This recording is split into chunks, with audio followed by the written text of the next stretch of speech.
Our presenter, John Kobes, is a retired periodontist and is a past president of HASP. Quite recently, I think 2023, he was the president of HASP. He was educated at Michigan State University, the University of Iowa, where he received a DDS, and University of North Carolina for an MS and specialty certification. John practiced in Holland from 1977 to 2017. He is currently a member of the Science, Medicine, and Technology Committee here for HASP. The course today, or the program, is an in-depth view of the Battle of Peleliu in the Pacific Theater of War in the fall of 1944. This battle is considered by some military experts to be perhaps the most brutal fight in the Pacific. Many think that this battle was not militarily necessary and should never have taken place.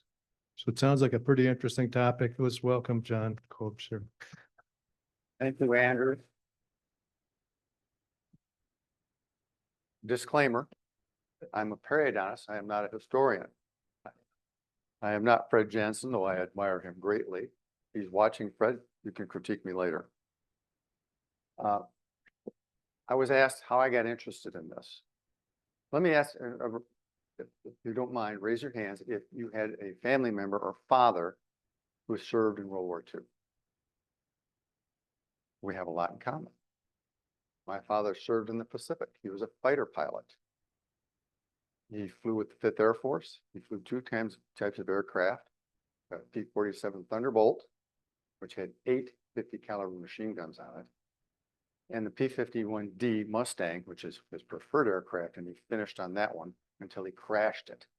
And luckily came home. Here I am. He fought in New Guinea. He was one of the people attacking Rabaul. Rabaul was a major Japanese naval base, western end of the Solomon Islands in Britain. And he got a Bronze Star for helping sink a cruiser there with his squadron. And he fought all along the north coast of New Guinea. And he fought in Leyte. He was standing on the beach in Leyte when MacArthur reenacted the splash ashore. You've all seen that famous photograph. A little background information on that. They did it twice. The first time they did it, MacArthur was very upset. He's a big ego guy. Got his shoes wet. And one of his aides said, you know, General, this was a hugely impactful historical moment. Let's do it again. The next day, they reenacted it. My dad stood behind the filming crew, with his hands like this, watching it, head cocked. And he told me this story. And I'm a kid, you know, high school. Who believes their dad in high school? Years ago, I was in Walden Books, leafing through a coffee table book on World War II. And I flipped page, and there's a picture in color of MacArthur out in the surf, waiting ashore. And then there was the camera crew filming it. And between the camera crew and the guy who took this picture was a naval or an Air Force aviator standing like this with his back to the camera, his head cocked. That's my dad. I didn't buy the book. I thought, I'll come back tomorrow and get it. It was gone. I've been looking for it for 25 years. If you happen to see it, call me. But I didn't write down the author, didn't write down the title. I was in a hurry. And it's lost in the mist. In any case, that's how I became interested in World War II history, military history. And this particular battle I became interested in because I've been there. I've been on that battlefield. And I'm going to show you pictures a little bit later. Now, Peleliu, how it's pronounced, is in the Central Pacific, not very far from the equator. It's north of New Guinea. Well, I can show you a little later. Let's move on here.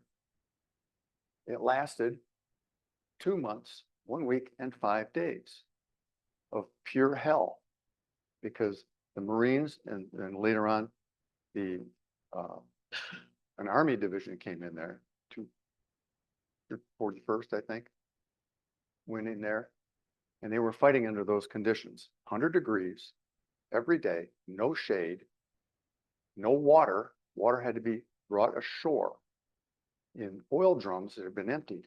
Guess what that water tasted like? That's all they had. And those are the conditions where that battle was fought.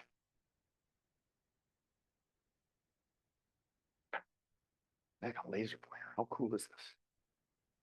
Oh, wrong button. There we go.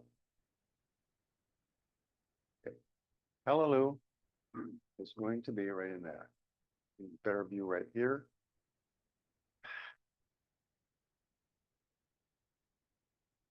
Almost too active here. So I can do this without hitting more than one button at once. Palau is right there. It's archipelago, about 100 islands, most of them uninhabited.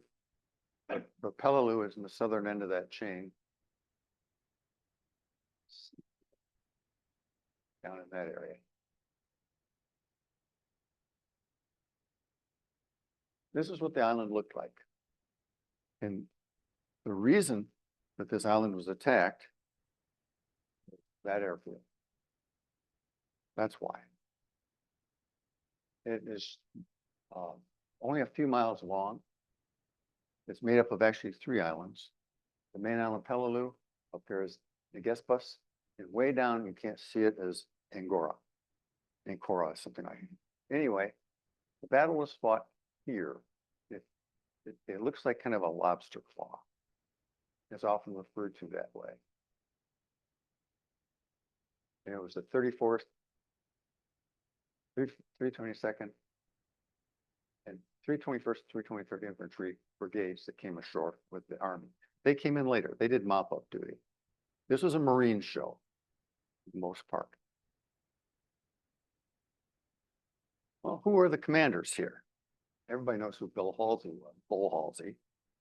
Bull Halsey was a storied admiral in the United States Navy. He's one of only 4 admirals in the history of the Navy to achieve 5-star rank. The others would be his boss, Chester Nimitz, who is Commander-in-Chief Pacific CINCPAC, Frank Leahy, who is liaison with FDR for the entire military, and then Ernie King, who is CNO, Chief of Naval Operations in Washington, D.C. Those are the only 4 to ever achieve that rank. And this is one of them. The ground commander was Major General Roy Geiger. Interesting man. Halsey was born in 1882. Geiger was born in 1887. He attended the United States Revenue Cutter Service Academy, now known as the Coast Guard. And he finished number 2 in his class.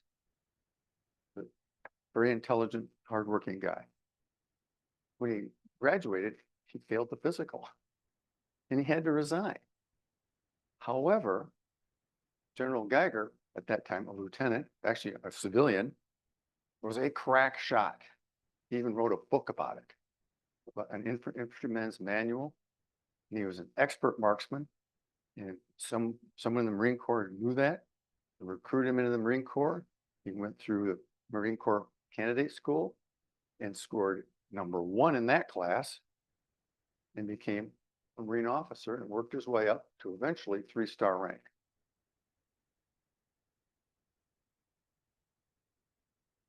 Major General William Rupertus, 1st Marine Division. General Rupertus, he was a graduate of what is now Florida State, called Florida Normal back. And he joined the Marine Corps, rose to the rank of Major General. He commanded the 1st Marine Division. He fought in Guadalcanal. And he fought in Bougainville. And then he fought here, Peleliu. He was born in 1892. Colonel Chester, Lewis Chester Puller, a storied officer in the Marine Corps. Storied. He fought in Guadalcanal. He fought in Bougainville. He fought in Peleliu. He fought in Okinawa. He fought in Korea. He came in to the Marine Corps as a private. Both of those guys did actually, and were promoted. So they're Mavericks. Chester Puller and dropped out of college in 1918 to enlist in the Marine Corps so he could get into the fight in World War I, because he saw how valiant the Marine Corps had fought at Belleau Wood in France. He never was able to get overseas in time for that combat, but he ended up fighting in what they call the Pineapple Wars of Central America and Haiti. And he came up all through the ranks until he was number 2 in command behind Rupertus on Peleliu. His son also joined the Marine Corps, fought in Vietnam, and was seriously wounded by a mine. Blew off both his legs, one hand, and most fingers on the other hand. And his son eventually went back to school, got a degree, got a law degree, but alcohol and depression caught up with him, and he committed suicide at age 45. You know, the movie Born on the 4th of July, you ever seen that one? Loosely based on this guy, on his son. This is a Japanese commander, Lieutenant Colonel Kunio Nakagawa. Nakagawa is 1898 graduate, or born in 1898, and he graduated from the Japanese Military Academy. He distinguished himself in China at the Marco Polo Bridge incident, in which really ignited the Sino-Japanese War, leading to the rape of Nanking. I don't know if he was involved in that. He was at that bridge when the war started. He eventually rose to lieutenant colonel and became commander at Peleliu, in charge of the ground forces.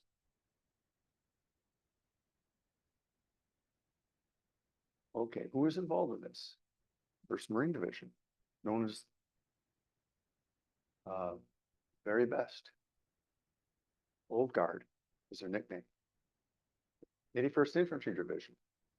Total strength, 47,561 combat troops. Opposing them on Peleliu was the 14th Infantry Division of the Imperial Japanese Army, with the 49th Mixed Brigade, 45th Guard Force, the 46th Base Force, and a total strength of 10,900 combat-ready soldiers, plus 17 tanks. Those tanks didn't last very long, by the way.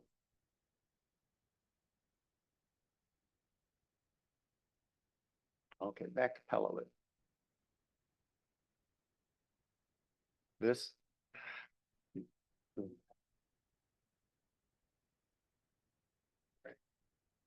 that's the target. There's another airfield up here, Negespus. However, that was minor. There's a 1 mile gap right there. And there was a bauxite mine on that little island there. But it was militarily not strategic. They took it anyway. But it was not the main reason for that. This airfield was right there.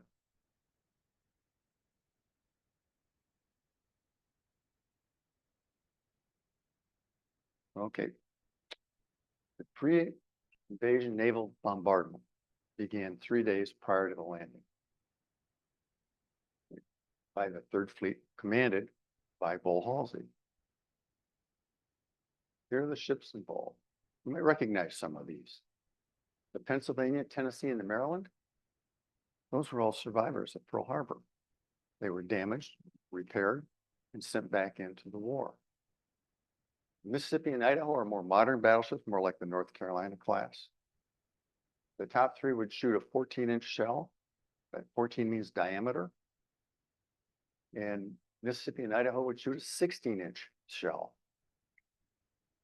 They also had the heavy cruisers, Indianapolis, Louisville, Minneapolis, Portland. and 3 aircraft, heavy aircraft carriers, 5 light carriers, 11 escort carriers. Escort carriers really were not important here. You might also recognize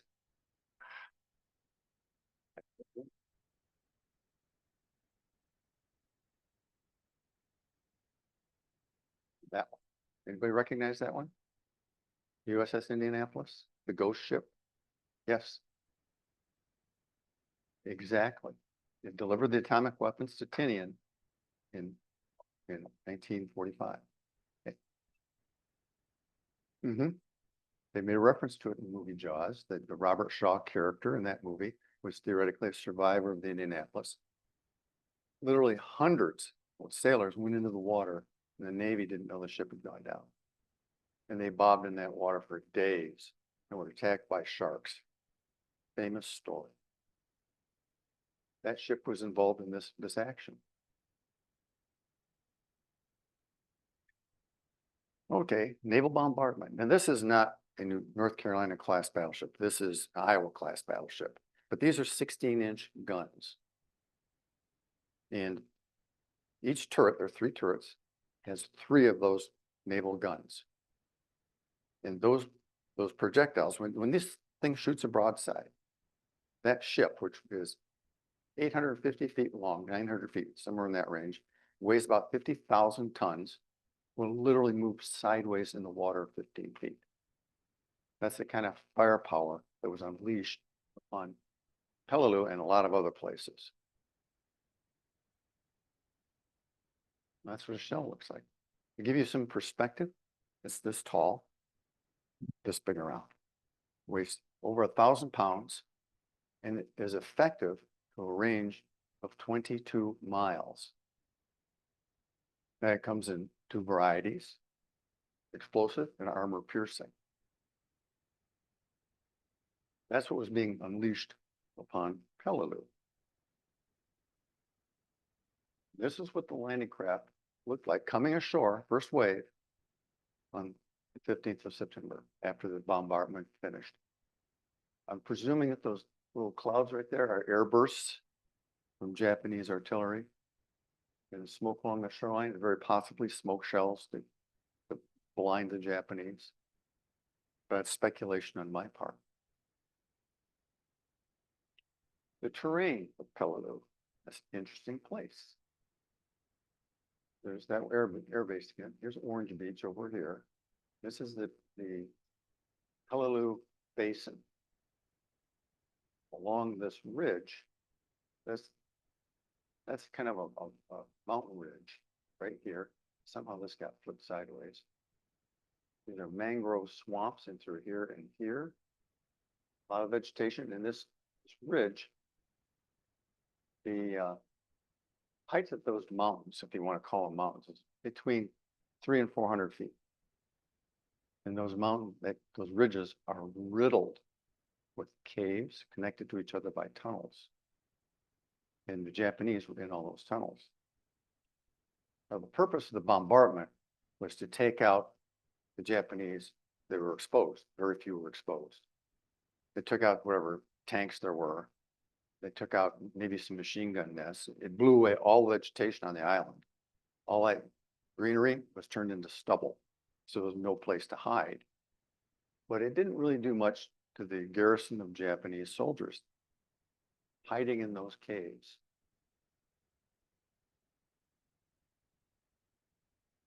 Back up just a second. Said there was no potable water. Well, there was water there. And it was brackish. Couldn't drink it.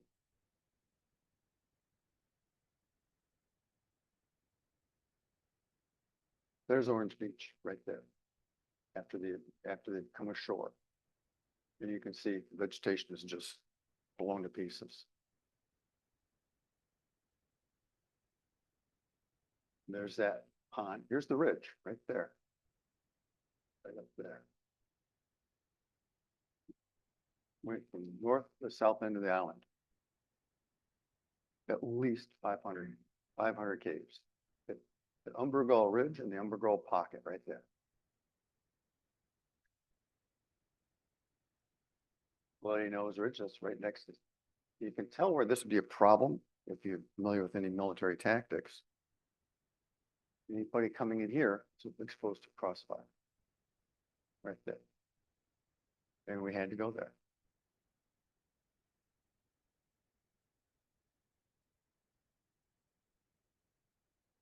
Okay, this is a better view of the Palau archipelago.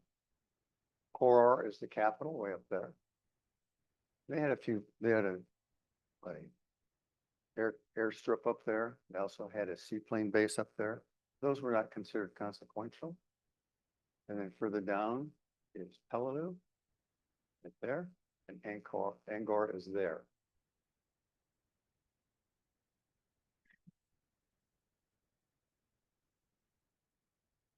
This is in 500 caves. It was a honeycomb. The Japanese would hide in these caves. You come out at night with hand grenades or bayonets, knives, whatever they had, and attack the Marines that were dug in. So these guys who were fighting didn't get any sleep for 2.5 months.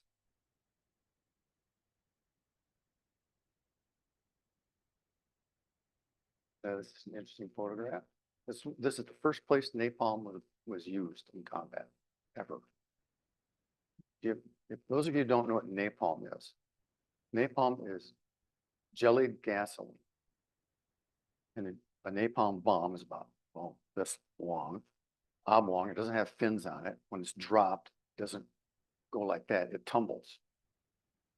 When it hits the ground, it explodes and sprays flaming jelly gasoline over anything within a blast radius there. And it destroys ground troops if they're exposed, or machine gun nests, tanks, things like that. Not very effective against caves unless you happen to put one right at the mouth of the cave. And it will destroy the soldiers within that cave by sucking all the oxygen out of it. And they perish due to asphyxiation.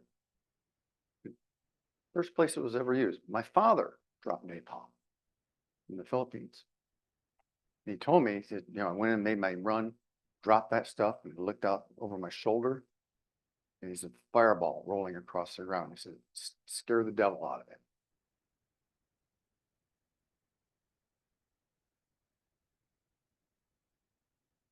Okay, casualties. It's an important part of any battle.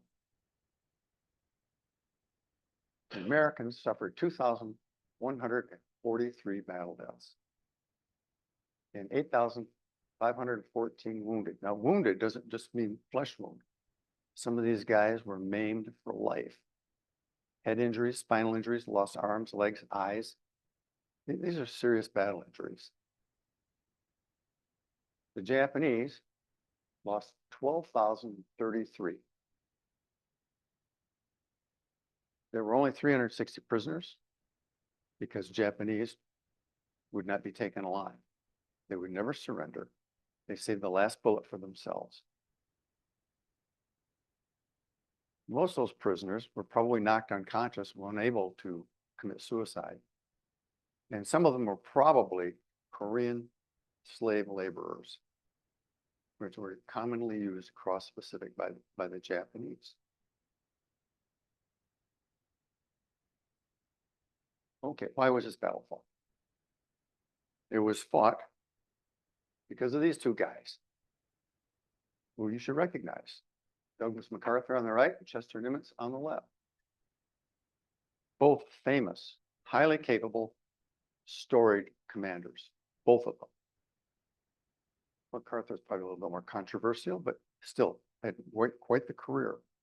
He, by the way, he and Robert E. Lee had the two highest scores ever for entering West Point. Those two guys. Pretty impressive. Nimitz was from Texas. Douglas MacArthur's dad was Arthur MacArthur, won the Medal of Honor in the Battle of over Chattanooga, Tennessee.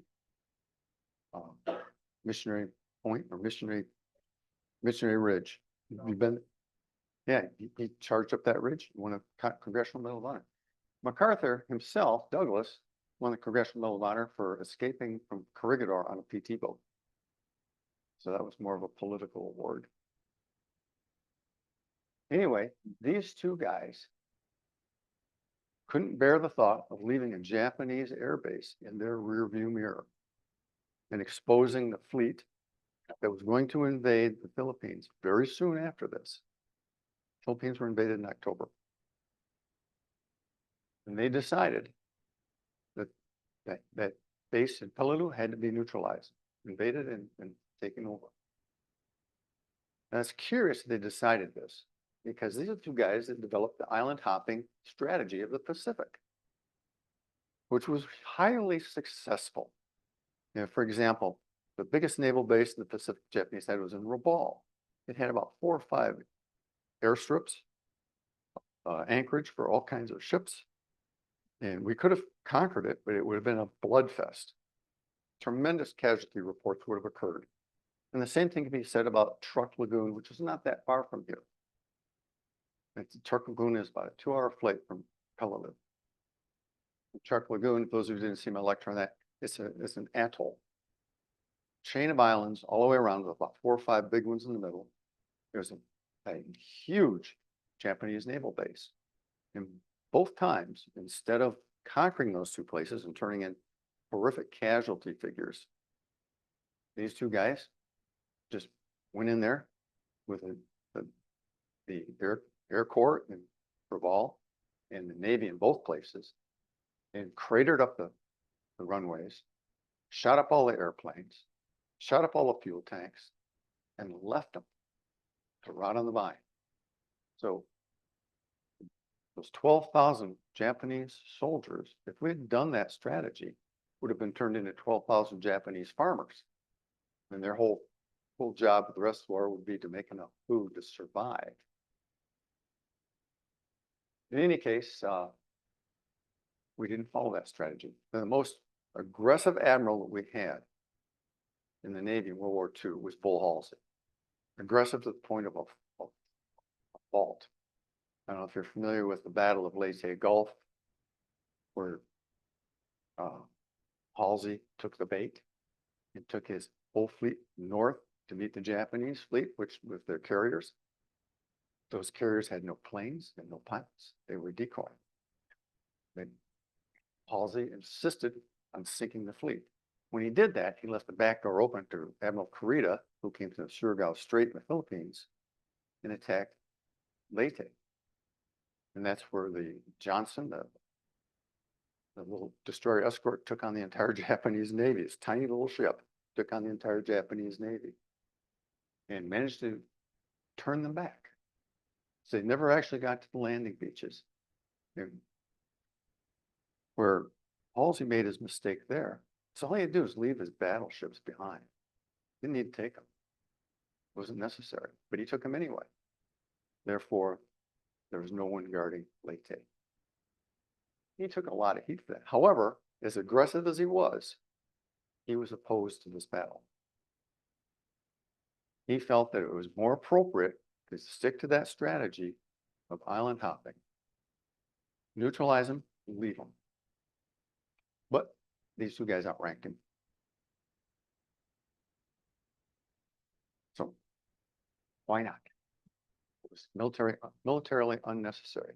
Interestingly enough, after the war, Geiger, who was the commander of the troops on the beach, came under a lot of criticism, the casualties that occurred on Peleliu.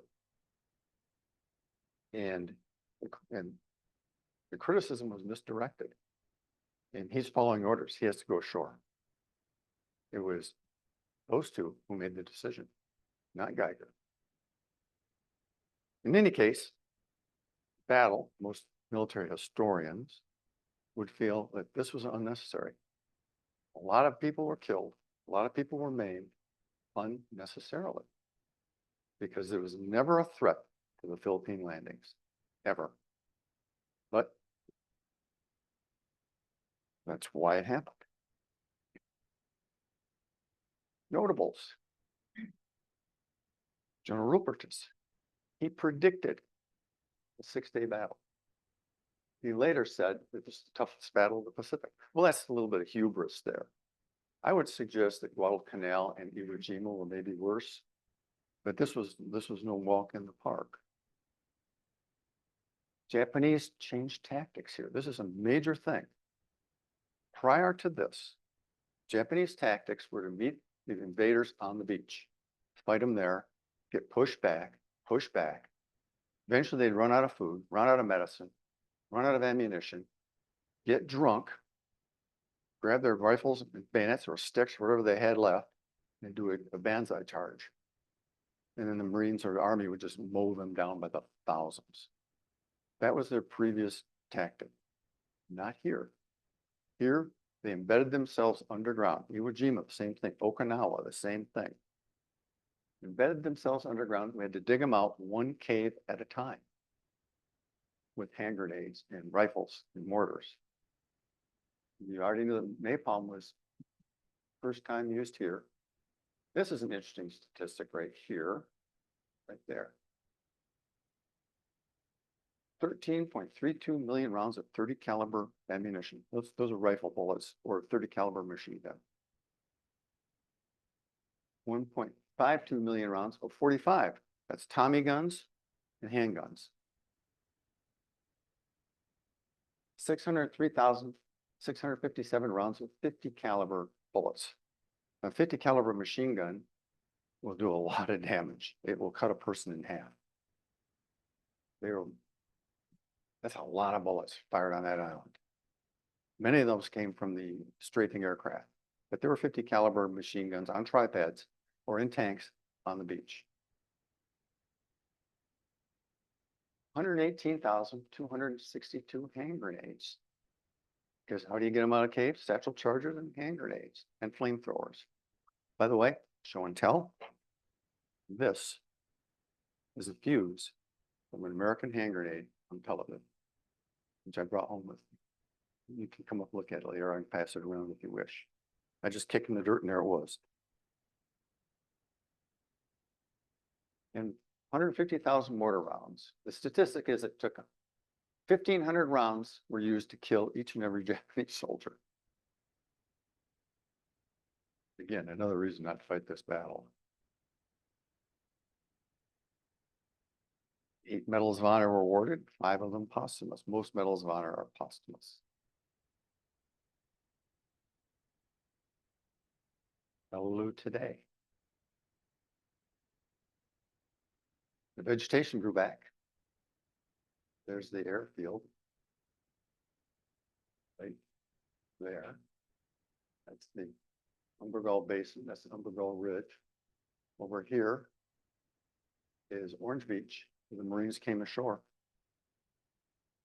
All through here were machine gun nests and little bunkers, which by the time they came ashore, they weren't hidden by vegetation anymore. And on this side of the island, mangrove swamps down through here and right here. And there's the guest bus up there.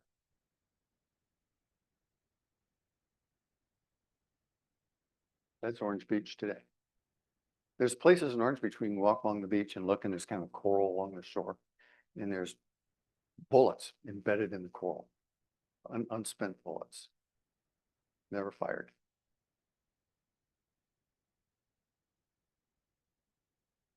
This is a blockhouse that was right next to the airfield. Now, there's something interesting about that. This is a little museum now. I'll show you the inside in just a second. See that? That was not intended as a window. It's a window now. A 14-inch armor-piercing battleship shell hit the side of that building. Didn't explode, otherwise that wouldn't be there. Went all the way through. That concrete is 14 inches thick. It went through like it was paper.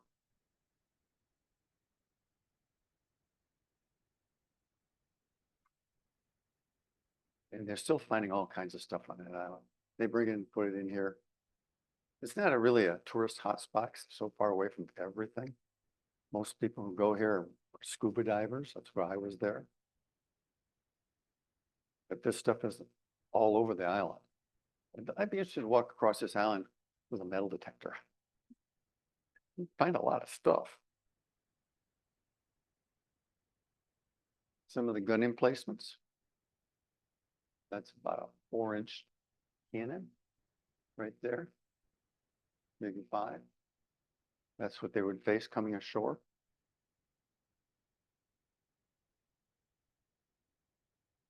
There's a gun emplacement right there for machine guns. You can barely see it. In through there. Gun aperture for machine gun. Now, when they fought, that vegetation had been blown away. So they're able to get up nice and close to it and use satchel charges or hand grenades to neutralize it. These things are all over the place. This is a tough, tough place. Oh, I sure can. Sorry. It's right in there. It's concrete, covered with dirt, vegetation.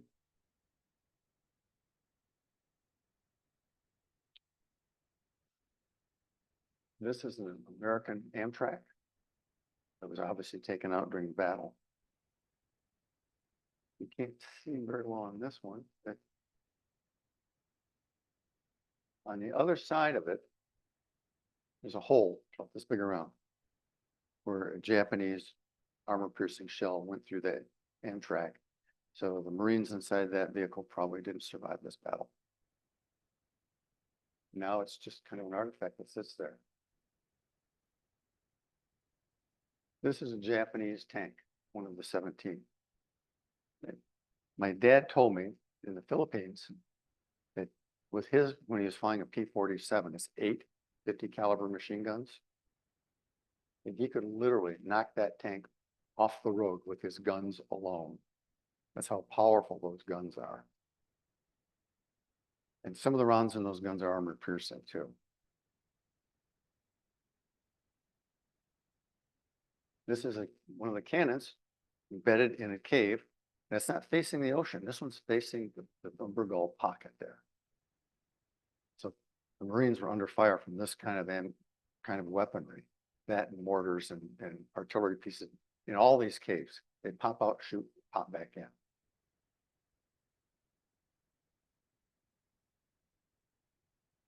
That's me. Any questions? Ralph.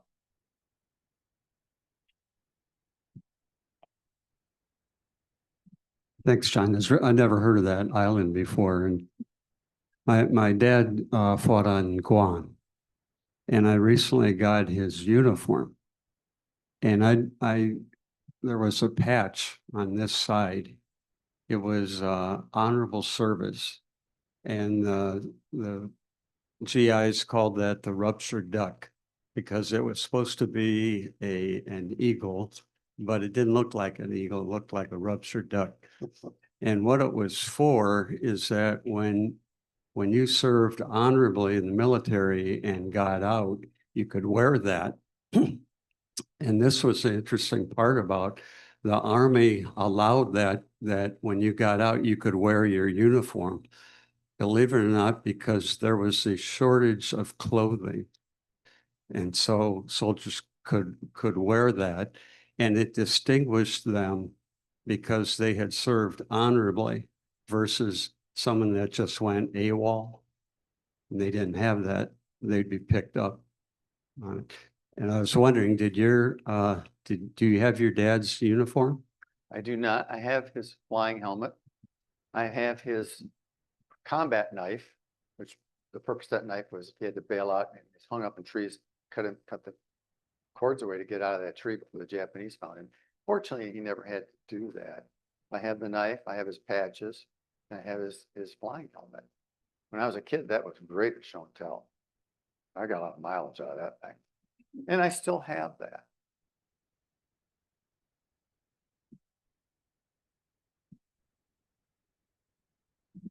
How many soldiers would man one of those tanks? Pardon me? How many soldiers would man a tank? How Man. many would be in it? Japanese tank, probably 3, an American Sherman tank, 4. Sherman tank was much bigger than a Japanese tank, much bigger, better armored. These were small tanks. The Japanese didn't upgrade their armaments during the war They started the war with the best fighter plane in the Pacific, the A6M0. They never upgraded it. By the end of the war, we shot them all out of the sky. You know, one of the reasons that the Battle of Leyte, that diversionary force for the Japanese, the aircraft carriers, the reason they had no planes is because we shot them all down. And if they had the planes, they had no pilots to fly them. They were all dead.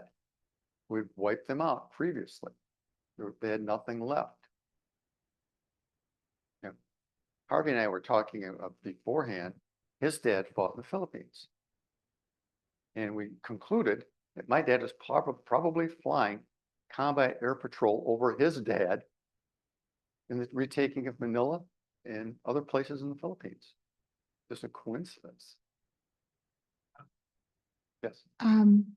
You mentioned somebody being picked up for being AWOL rather than serve their purpose. Do you mean after the war? Or do you mean during the war? During the war. Okay, so they would be looking where in the civilian population or anywhere in the fighting area for men who had not fulfilled their role.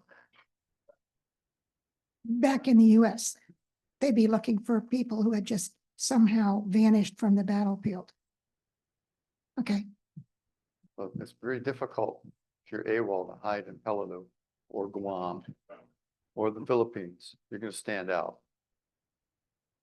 Wasn't one of the reasons for going after Peleliu, the airfield there and to cut off the Japanese from using that? And if that in fact was one of the objectives, was that accomplished? Well, it was accomplished, but it was not necessary to do so. Because by the time this battle was fought, the Japanese Navy was on its knees. They had no merchant ships to speak of. We'd sunk them all with our submarines. And they had no way to resupply Peleliu with gasoline, ammunition, food, or medicine. They couldn't resupply them, not to mention reinforcements. So without any airplanes, not any fuel, not any bombs, they were already neutralized. We didn't need to go in and kill them all. No, there's one there too. Oh, Just too sorry, quick, sorry. but I was just wondering, was Peleliu one of the uninhabited islands before the Japanese No, put the air base there? it was inhabited, but these are sparsely inhabited places. Most of the islands we went by were uninhabited. We went to one island. This is an interesting thing. It's got what they call Jellyfish Lake. Have you ever heard of Jellyfish Lake? Oh, we docked on this island and we climb up this ridge, probably as high as that ridge, and down on the other side, and there's this lake, totally isolated from the ocean, no contact at all. It's brackish water, and it's filled with jellyfish. They've evolved over thousands, if not millions of years, and not have tentacles, no stingers, because they have no natural predators. So we went swimming in this lake. And you don't dive here, you just scuba or snorkel on the top. And you're out in the water, you're going, and pretty soon this little yellow jellyfish about that big swims by. Oh, that's cool. Then there's a couple more. Then there's a few more. Next thing you know, you're swimming in yellow tapioca pudding. They're everywhere, but they're not going to harm you. You have to be very careful not to injure them because they have no natural predators. One of the theories that was put forward from the battle was that General MacArthur was kind of jealous of Eisenhower because of D-Day and because of future possible potential political, he needed a big battle to splash into the news. Has there been any research or stuff done to validate this? Not familiar with that, but I wouldn't be at all surprised. It's capable as MacArthur was, in Eagle, it wouldn't fit inside this room. My father, who fought under him, hated him. They called him Dugout Doug because of what happened in Corregidor. That was unjust. He was ordered to leave. He was going to martyr himself in Corregidor. And by the way, the Japanese commander was not taken prisoner. On the last day of the battle, he committed seppuku, which is ritualistic suicide in the military with the disemboweling the sword and all that other stuff. But he was not captured either. Yes. I'm confused as to why the Japanese would have 10,000 men on this isolated island in 1944. Well, the Japanese were not prone to retreating. Let's start with that. The Japanese didn't originally own the Palau archipelago. That belonged to the Germans. And after World War I and the Treaty of Versailles, the archipelago was awarded to Japan. You know, it's kind of a prize for being on the Allied side, even though they really didn't fight in World War I. And then the Japanese built this base here for which to launch future operations, and plus as part of their defensive perimeter. You know, their feeling was, we're going to build up this perimeter and nobody can take it island at a time. Too costly, too many islands. And they didn't anticipate the island hopping strategy. John, this is just an observation off the comment about AWOL. In the military service, those who drop on request in training are shunned beyond all shunning. The folks that continue on have absolutely nothing to do with them. In fact, you're directed to do so. Secondly, I would imagine, and I've never met a person that was AWOL, but I am aware of people that get dishonorable discharges. I have a hunch those are a stigmata that live with them and hound them for their whole life badly to the point of suicide. The third thing is that I've observed that the people that have either been in a short duration or actually didn't go to combat or done a lot in particular are the ones that talk most about it. And the guys who are in combat talk very little about it. That was my experience with my father. He would not open up to me unless I specifically asked him. Otherwise, he never said a word about it. And all of his friends had been in combat too. One of his best friends was one of the people machine gunned at Malmedy in the Battle of the Bulge, a guy named Lee Cahill. So he lost a lot of friends. And his squadron in Pacific, he and his wingman were the only two survivors of this entire squadron. And they weren't shot down by Japanese airplanes. I mean, you're flying escort missions, you're flying over Vietnam, over Taiwan, places like that, going to Rabaul, escorting bombers. And if weather comes up, the avionics of those aircraft was very primitive compared to today. I mean, they had a compass. That's it, and an altimeter. And it was weather that would kill those pilots. I mean, big storm comes out of nowhere, you can't go under it. You can't get up high enough to go over it. You have to go through it. And a lot of them didn't make it through. My dad luckily did. But he came home on a hospital ship. He had malaria. And on a mission in the Philippines, he was taking off on his P-51 Mustang. He got about 100 feet in the air and the engine froze on it. He had to pancake it in. And by the time it skidded to a halt, the wings were gone, the tail was gone. The only thing left was the engine and the cockpit. And he climbed out of the aircraft, hobbled over and jumped in the ditch in case it was going to blow up. It didn't blow up. And then came home on a hospital ship. And he blew out his ACL. They repair ACLs now, but they couldn't repair his then. And my dad was a magnificent athlete. He was offered a professional baseball contract in high school with the St. Louis Browns, who are now the Baltimore Orioles. And my grandfather, who was Michigan State's baseball coach, told the scouts, said, no, you can't have him until he's finished playing for me. Then you can have him. This was 1941. In 1942, he was off in the military and came home injured. However, if that hadn't happened, I wouldn't have met my mom, and I wouldn't be here talking to you. So it worked out for me.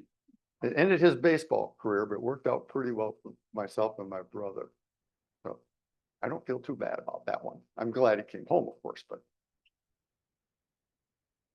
In response to the question about why there were 10,000 Japanese troops on the island, I'm fortunate, I'm half Japanese. I had people on both sides of of those wars. Okay, and one of my great uncles was a Japanese aviator, and shot down and captured by a ship. But back then, the one thing the Japanese didn't have during that time of the war was time. They needed time, and they didn't have the infrastructure to rebuild as fast as the US could. So they were told that anything they could do to delay the US, they must do. So they stayed on their islands. They were hoping they would be engaged to slow them down. Right. They knew they weren't going to win, but they knew they were going to be slowed down. And he was shot down. He was in a flight of 4 or 5 planes that went after a battle group, hopefully to slow them down. Got shot down, got pulled out of the water, and ended up in the US and then back to Japan. But that was the reason they would not leave, because slow them down. That was the slogan. That was the And that's what strategy at happened. Iwo Jima. That was And the Okinawa strategy. also, fight to the last man, take as many Americans as you possibly can and slow them down. Before the war began, the Japanese commander of the Navy, Ishiruko Yamamoto was his name, brilliant naval officer. He and his staff designed, strategized the attack on Pearl Harbor because he was ordered to do so.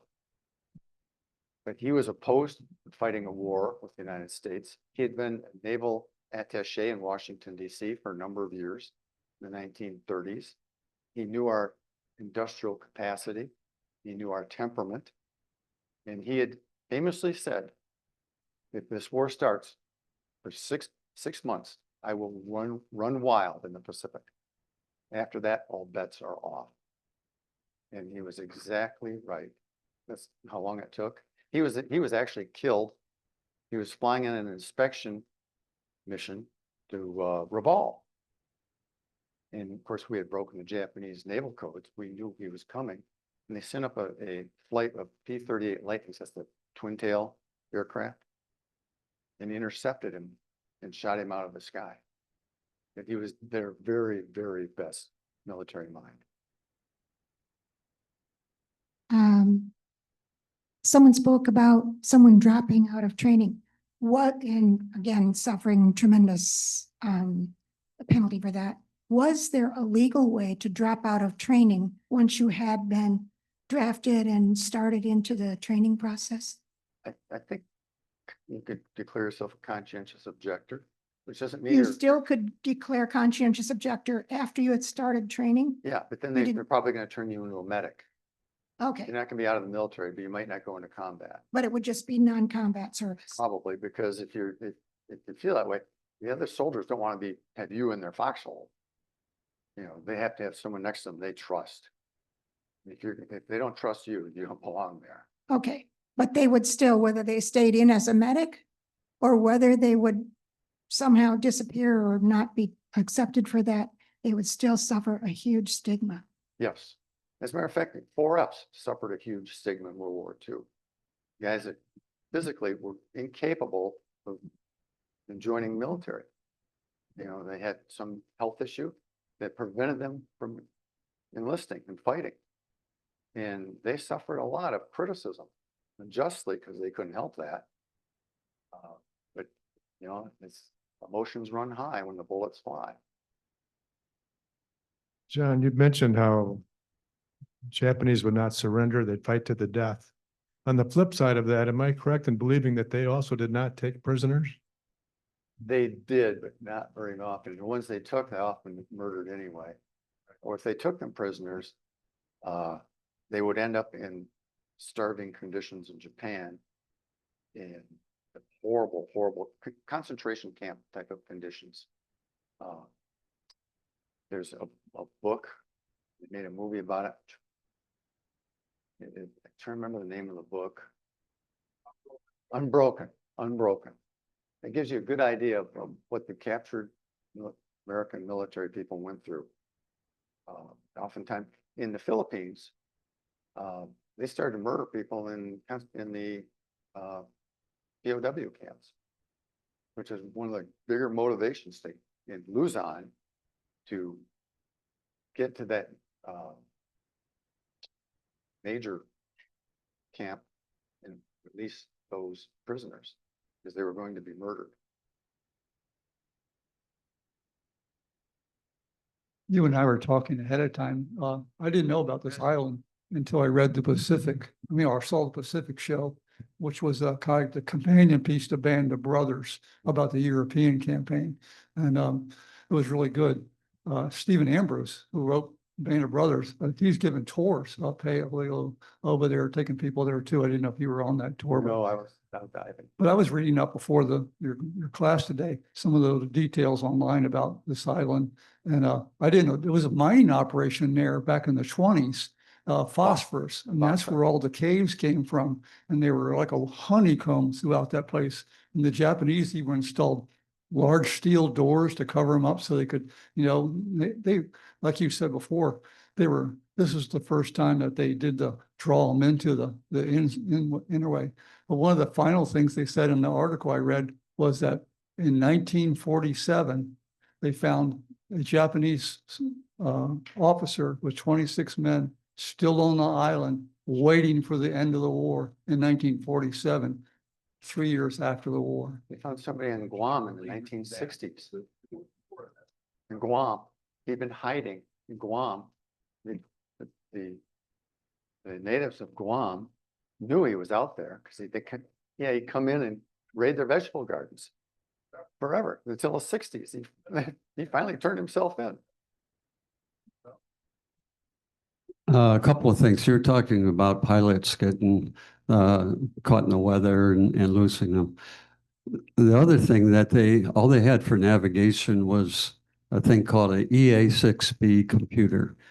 And if you think about taking off from an aircraft carrier and trying to get a direction where you ought to go, when you turn around to come home, that aircraft carrier is not in the same spot. Right. It has moved many miles from there. And with the limited fuel capacity that they had on board, they may not even have made it back to the computer or to the carrier. Sorry.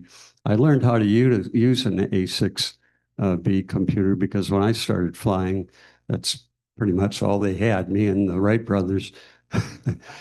But so I give them a lot of credit, and your dad specifically, because they're pretty brave to take off like that in a combat mission and then come back and, their home base is not there. It's somewhere else. He was flying to a carrier. He was Army Air Corps. Okay. So he was coming to an airfield. But someone who knows a lot about carrier landings is in the back. Well, I know about it too. Yeah. I served on 9 aircraft Yeah. carriers when I was in Vietnam. We have an F4 rear seater back there too. Yeah, we'd pick him up when he fell down. Any rebuttal, Don? The other thing, you had pictures there of the island when it was blown up. I flew over Corregidor and over the Bataan Peninsula, and Corregidor was just like that. It was green, lush. Every once in a while, you see some gun emplacements there. But when I looked in the history books, it was totally wasted. And when the Japanese took Corregidor, they did a amphibious assault, and they lost thousands of people. When the Americans took it back over, they had paratroopers that came over about 300 feet and jumped out with very few casualties because of it. My father flew combat air patrol on that particular day. He was up above them. John, a couple of observations or comments. One, I was raised in Japan. So last time I was there was 18 years ago, this past summer. And on the last afternoon before we left, I decided to take my son to Yasukuni Shrine. Very, very controversial place because that is where the spirits of the war dead reside. And the Japanese just elected a new prime minister, first female prime minister in the history of Japan. But she's a hardline conservative, and she is known to go to honor the spirits of the war dead at Yasukuni Shrine. And so that causes a little heartburn with leaders in the Pacific area. But that afternoon, I'm getting somewhere with this, that afternoon, as I took our youngest son with me, it was interesting to see the Japanese perspective on the Second World War and what preceded that. You mentioned, I believe the officer's name was Kanagawa. Nakagawa, excuse me. And you indicated that he was involved in the rape of Nanking. Maybe. Maybe, He okay. was at the Marco Polo Bridge incident. Okay, For okay. sure. In any event, the Yasukuni Shrine exhibit did not call it the rape of Nanking. They called it the North China incident, which I found very, very interesting. So that was one observation. The other is you mentioned seppuku. That an individual, Seppuku? yeah, and that is a very, very time-honored but highly revered means of death, even to this day in Japan. It goes all the way back to the samurai and Bushido, which is the way of the samurai. And I would offer to demonstrate it, except that I wouldn't be able to answer any questions afterwards. But it's brutal, but it's very, very highly respected among the Japanese. It's my understanding when that would occur, there would be a second.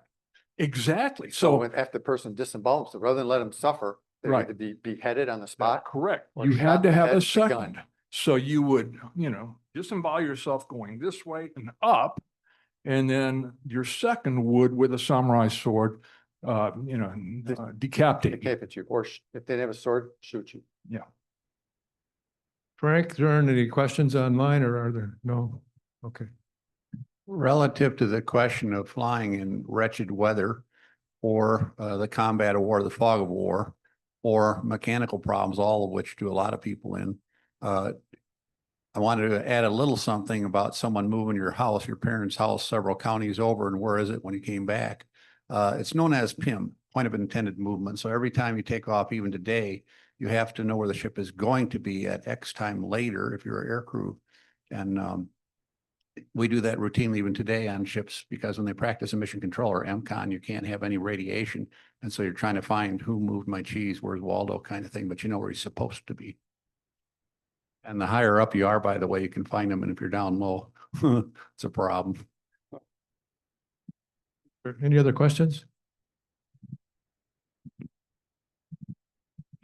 Could you just make a general comparison between World War II and Vietnam?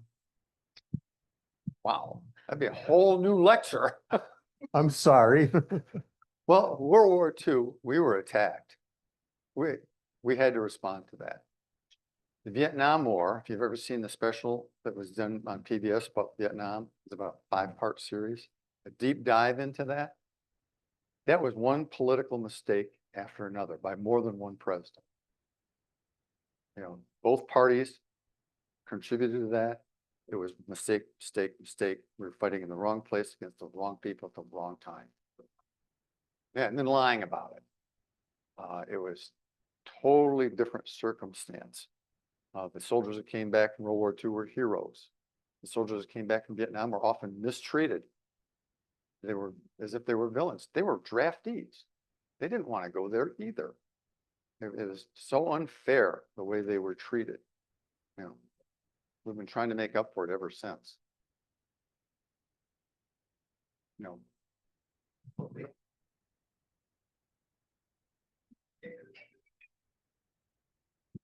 I'm calling. Not a question, just a response, because I went to Vietnam 3 times. And what you're saying is correct. When people came back, if they had their uniforms on, sometimes they were spit on. I never had to go through that part myself. But if you recall, Vietnam was only about 20 years after World War II. And so I wasn't drafted, I volunteered. But it was something like it was your duty. People that were men, predominantly, a lot of nurses went to Vietnam too, but predominantly men, they only had a few choices. They could get married, get a deferment. They could go to college, get a deferment. They could escape to Canada, or they could go to Vietnam. Those were pretty much the things.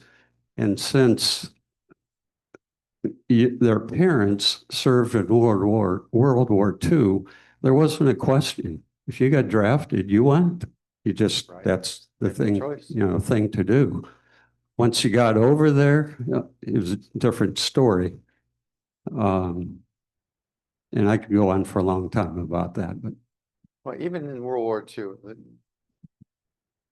most of the soldiers that fought World War II were drafted, not Marines. Marines were voluntary. Soldiers, most of them were drafted or enlisted, either one, because of Pearl Harbor. That was the motivation. In Vietnam, again, Marines were volunteers. Many of the soldiers were draftees.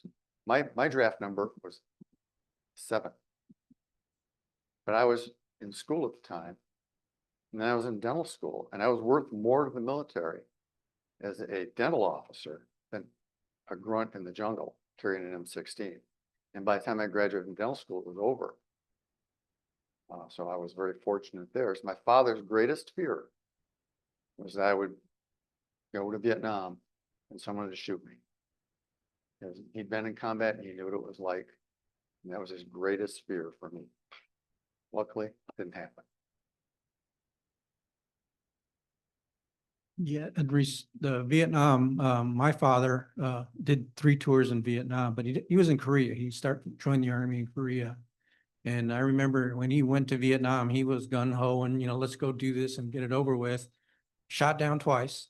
And then when he came back, he would not say a word about it and retired from the army and had nothing to do with the army for a while and never did figure out why.